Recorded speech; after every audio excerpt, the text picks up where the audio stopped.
విజయసాయిరెడ్డి అనే ఒక గుంట నక్క కూర్చొని ఎక్స్లో నోరు లేనట్టు నోటితో ఏం మాట్లాడకుండా ఎక్స్లో లోకేష్ బాబు గురించి చంద్రబాబు గారి గురించి ఎక్స్లో పెడుతున్నాడు. అసలు ఈ గుంట నక్క నిన్న దేశమంతా కూడా తిరుపతి లడ్డు వ్యవహారం గురించి మాట్లాడుతూ తిరుపతి లడ్డు అపవిత్రం చేశారనే ఒక దీని మీద దేశం మొత్తం యావత్తు కూడా చర్చించుకుంటుంటే ఆ చర్చని పక్కదారి పట్టేలాగా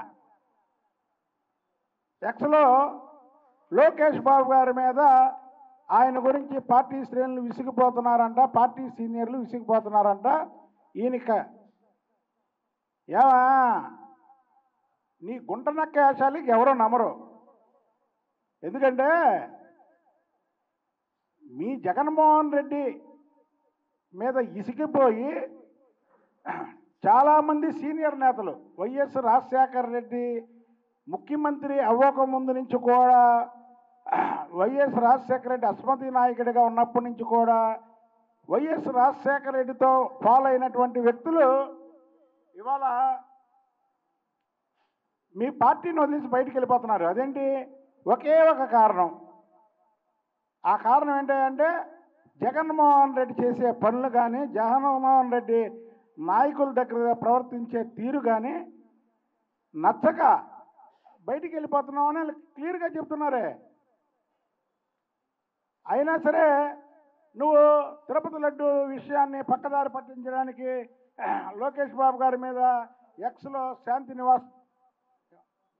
శాంతి నివాసంలోంచి నువ్వు ఎక్స్లో పెడుతుంటే నమ్మే స్థితిలో ప్రజలు లేరు. మళ్ళీ ఇంకో పక్క బీజేపీతో మేము కలుస్తాం అంటాడు, బీజేపీలో వీళ్ళం అయిపోతుంది అంటాడు. నువ్వు బీజేపీ పార్టీలో చేరడానికి హిందీలో పెడుతున్నాడు ఎక్స్లో. ఈ మధ్య చూడండి హిందీలో పెడుతున్నాడు. అంటే బీజేపీలో చేరడానికి హిందీ ఇచ్చేస్తున్నాడు. మొన్నటి వరకు ఇంగ్లీష్లో పెట్టేవాడు ఇప్పుడు హిందీలో పెడుతున్నాడు. ఈ గుంట నక్క 16 నెలలు జైల్లో ఉన్నాడు. 16 నెలలు తప్పుడు రిపోర్టులు, తప్పుడు ఆడిట్. అంటే ఇతను ఆడిటరు, పాప ఆడిటర్ల వ్యవస్థ అంటే చాలా గౌరవం ఉంటుంది. కానీ ఇతను తప్పుడు లెక్కలు రాసి 16 నెలలు జైల్లో ఉన్న నువ్వు మాకు నీతులు చెప్తావా? నీ స్థాయి ఏంటి? నీ స్థాయి చెప్పకూడదు. జగన్మోహన్ రెడ్డికి నువ్వు రూమ్మేట్వి జైల్లో, కాబట్టి నీకు రాజ్యసభ ఇచ్చాడు. నువ్వు గుంట నక్కలాగా శాంతి నివాసంలోనే ఉంటున్నావు కదా. శాంతి నివాసంలో ఉండి నువ్వు ఎక్స్లో ఎందుకు ఇలా మాట్లాడుతున్నావు? దమ్ముంటే బయటకు వచ్చి మాట్లాడు, దమ్ముంటే చర్చకు రా. విజయవాడ వరదల్లో మునిగిపోయింది. 20 రోజుల్లో మామూలు స్థితికి తీసుకొచ్చాడు ముఖ్యమంత్రి చంద్రబాబు నాయుడు గారు ఇక్కడ ఉండి. 20 రోజుల్లో మామూలు స్థితికి తీసుకొచ్చి జనజీవనానికి ఎటువంటి ఇబ్బంది కలగకుండా అందరూ కూడా హ్యాపీగా ఉండేలాగా విజయవాడని తయారు చేసినటువంటి ఘనత చంద్రబాబు గారిది. ఇంకో విషయం ఏంటి చెప్పమంటారా? ఇవాళ 350 కోట్లు సీఎం రిలీఫ్ ఫండ్ వచ్చినాయి, నాతో సహా ఇచ్చాం. స్కూల్ పిల్లలు ఇచ్చారు, పారిశ్రామికవేత్తలు ఇచ్చారు. ఎవరి మీద నమ్మకం? చంద్రబాబు నాయుడు గారి మీద నమ్మకంతో 350 కోట్ల రూపాయలు సీఎం రిలీఫ్ ఫండ్ వచ్చింది. అదే మీ జగన్మోహన్ రెడ్డి ఉంటే సీఎం రిలీఫ్ ఫండ్ ఇంత వచ్చేదా?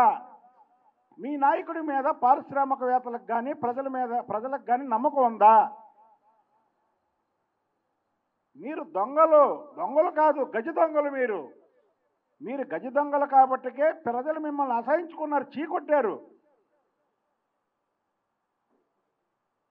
మీరు మాట్లాడేది అసలు మీరు 151 సీట్ల నుంచి 11 సీట్లకి ఎందుకు పడిపోయామని మీకు విశ్లేషించుకోకుండా ఇంకా అదే మూడ్లో ఉండి నేనే రాజు నేనే మంత్రి అంటున్నటువంటి మీ జగన్మోహన్ రెడ్డి నీకేదన్నా దమ్ముంటే మీ జగన్మోహన్ రెడ్డి మీద ఎక్సలో పెట్టు. అంటే ఒకటి ఉందిలే, ఈ గుంటనక్కని ఏ పార్టీలో కూడా చేర్చుకోరు. ఏ పార్టీలో చేర్చుకోలేనటువంటి వ్యక్తులు కొంతమంది ఉంటారు. కొడాలి నాని, వంశీ, విజయసాయిరెడ్డి, అవినాష్, అలాగే రోజా, వీళ్ళని ఆ లిస్టులో ఉన్నాడు కాబట్టి ఏ పార్టీలో చేర్చుకోరు కాబట్టి అక్కడ ఉన్నాడు. నువ్వా నీతులు చెప్పేది? లోకేష్ బాబు గారి గురించి నువ్వా మాట్లాడేది? రాష్ట్రంలో వైఎస్ రాజశేఖర రెడ్డి, చంద్రబాబు నాయుడు గారు, జగన్మోహన్ రెడ్డి, లోకేష్ బాబు గారు పాదయాత్ర చేశారు. ఆ రోజు లోకేష్ బాబు గారు పాదయాత్ర చేసినప్పుడు తెలుగుదేశం గ్రాఫ్ ఎంత ఉంది? లోకేష్ బాబు గారు పాదయాత్ర చేశాక తెలుగుదేశం పార్టీకి ఎంత గ్రాఫ్ పెరిగింది? లోకేష్ బాబు గారు సత్తా అది. లోకేష్ బాబు గారు చంద్రబాబు నాయుడు గారి తర్వాత తెలుగుదేశం పార్టీ ప్రతి ఒక్కరు కూడా లోకేష్ బాబు గారిని లెక్ చేస్తారు. లోకేష్ బాబు గారి నాయకత్వం కింద పనిచేయాలనుకుంటారు. నువ్వేంటి లోకేష్ బాబు గారి మీద, లోకేష్ బాబు గారికి మీద సీనియర్లంతా గురుగా ఉన్నారు అని పెడతావు? అసలు నువ్వేంటి? నీ స్థాయి ఏంటి? ప్రెస్ వాళ్ళని తిట్టడం, ప్రెస్ అధిపతులను తిట్టడం, అలాగే వీళ్ళని తిట్టడం అనుకుంటున్నావా? అసలు నీ శాంతి నివాసం గురించి చెప్పవేంటి? నీ శాంతి నివాసం గురించి మాట్లాడవేంటి? నీకు మళ్ళీ నువ్వు మీ జగన్మోహన్ రెడ్డి ఇంకొంతమంది త్వరలో జైలుకి వెళ్తారు. ఇవాళ నువ్వు ఎక్స్లో నిన్న పెట్టినటువంటి ప్రతి మాట కూడా తిరుపతి లడ్డు వ్యవహారాన్ని దారి మళ్లించడానికి చేస్తున్నటువంటి పని. నువ్వు ఇలాంటి పిచ్చి పిచ్చి వేషాలు వేస్తే మాత్రం ప్రజలు నిన్ను ఊరుకోరు. ఇలాంటప్పుడు తిరుపతి లడ్డు గురించి మాట్లాడు. తిరుపతి లడ్డూలో కొవ్వు ఉన్నటువంటి నెయ్యిని ఎందుకు వాడుతున్నారు మీరు? అది కూడా జంతువుల కొవ్వు. పవిత్రమైనటువంటి తిరుమల తిరుపతి దేవస్థానాన్ని అపవిత్రం చేసినటువంటి ఘనత జగన్మోహన్ రెడ్డిది. ఆ రోజు ఏ మీడియాలోనన్నా 2019 నుంచి 2024 వరకు తిరుమల తిరుపతి దేవస్థానంలో జరిగే అక్రమాల గురించే వచ్చేవి. మీరా మాట్లాడేది? నువ్వా గుంటనక్క లోకేష్ బాబు గారి గురించి మాట్లాడేది? లోకేష్ బాబు గారికి నీకు నక్కకి నాగలోకానికి ఉన్నటువంటి తేడా ఉంది. మీ సీఎంఏ లోకేష్ బాబు గారిని, చంద్రబాబు నాయుడు గారిని అన్యాయంగా అరెస్ట్ చేసినప్పుడు లోకేష్ బాబు గారిని కూడా చేద్దామనుకుంటే ఏముంటుంది అక్కడ? అవినీతికి ఆమడ దూరంలో ఉండే మనుషురాలు చంద్రబాబు నాయుడు గారి కుటుంబం. నీతికి దగ్గరగా ఉంటారు, అవినీతికి దూరంగా ఉంటారు. మీ జగన్మోహన్ రెడ్డి, గుంటనక్క విజయసాయిరెడ్డి నీతికి ఆమడ దూరంలో ఉంటారు, అవినీతిని వాటేసుకుంటారు. మీరా లోకేష్ బాబు గురించి మాట్లాడేది? విజయసాయి కాబట్టి మేము చెప్తున్నాం, మిమ్మల్ని ఎవరిని వదిలే ప్రసక్తే లేదు. 2019 నుంచి 2024 వరకు మీరు చేసినటువంటి అక్రమాలు, మీరు చేసినటువంటి అవినీతి, మీరు అపవిత్రం చేసినటువంటి తిరుమల తిరుపతి దేవస్థానంలో మీరు చేసినటువంటి పనులు అన్నీ కూడా ప్రజలు తెలుసుకున్నారు. మీకు 11 సీట్లు ఎందుకు ఇచ్చామా అని బాధపడుతున్నారు.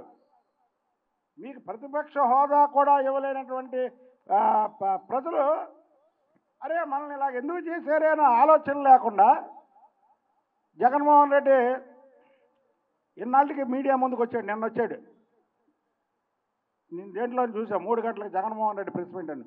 మామూలుగా అయితే చూడాల. క్షవరం అయిన తర్వాత ఎవరో తెలిసిందంట, ఎవరో చెప్పారు మన పెద్దవాళ్ళు నీతులు చెప్పారు. మొత్తం ఇప్పుడు బోడిగుండు అయింది దీనికి. క్షవరం కూడా కాదు. జగన్మోహన్ రెడ్డికి బోడిగుండు కొట్టారు ప్రజలు. ఇప్పుడు ప్రెస్ మీట్లు పెడుతున్నాడు. చంద్రబాబు నాయుడు గారు ముఖ్యమంత్రిగా ఉన్నా, ప్రతిపక్ష నాయకుడుగా ఉన్నా, ఎప్పుడూ కూడా ఆయన ఆలోచనలు, ఆయన ఆలోచన విధానాలు, ఆయన ప్రభుత్వం ఏం చేసినా, ఎదుటి ప్రభుత్వం ప్రజలకి ఏదైనా కీడు చేసినా ముందు మీడియా ముందు కొంచెం చెప్తాడు ఆయన. నీకు మీడియా అన్నా లెక్కలేదే, ఇవాళ వచ్చింది, ఇవాళ తెలిసింది. వీళ్ళు లోకేష్ బాబు గారి గురించి మాట్లాడుతున్నారు. ఒక్కటి మాత్రం చెప్తున్నాం, 23 సీట్ల నుంచి 134 సీట్ల వరకు తెలుగుదేశం పార్టీ వెళ్ళిందంటే చంద్రబాబు నాయుడు గారి బ్రాండ్ ఇమేజ్ ఎంత ఉందో, ఆ వెనక కానీ ఎదురు కానీ లోకేష్ బాబు గారి కష్టం కూడా అంతే ఉంది. మేము గంటా పదంగా చెప్పగలం. ఇది మా పార్టీ, మా తెలుగుదేశం పార్టీ, మా పార్టీ గురించి మేము చెప్పే అర్హత మాకుంది. నువ్వు లోకేష్ బాబు గారి గురించి మాట్లాడుతూ లోకేష్ బాబు గారి గురి మీద సీనియర్లు గర్రుగా ఉన్నారు. బాలినేని శ్రీనివాసరెడ్డి వైఎస్ రాజశేఖర రెడ్డితో ఉన్నప్పుడు నువ్వెక్కడున్నావు విజయసాయి రెడ్డి? సామినేని ఉదయభాను వైఎస్ రాజశేఖర రెడ్డితో ఉన్నప్పుడు నువ్వెక్కడున్నావు విజయసాయి రెడ్డి? వీళ్ళందరూ వాళ్ళు లెక్కర్లు వేసుకున్న కానీ రాజశేఖర రెడ్డి అభిమానులు నాకు తెలుసు. అలాంటి వాళ్ళు నిన్ను నీ జగన్మోహన్ రెడ్డిని మిమ్మల్ని చీకొట్టి బయటికి వెళ్ళిపోతుంటే చీకొట్టి మరి నువ్వు ఇంకా లోకేష్ బాబు గారి గురించి చెప్తావేంటి?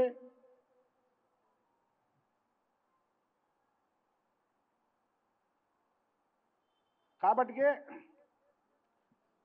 మేము ఒకటే చెప్తున్నాం, విజయసాయి నిన్ను ఏ పార్టీలో చేర్చుకోరు. ఇక మీ కథ ముగిసిపోయింది. మేము గేట్లు ఎత్తితే మీ 11 మంది ఎమ్మెల్యేలు అంటే జగన్మోహన్ రెడ్డి కాకుండా మొత్తం 10 మంది కూడా తెలుగుదేశం పార్టీలోకే వస్తారు. కానీ మేము రానివ్వం.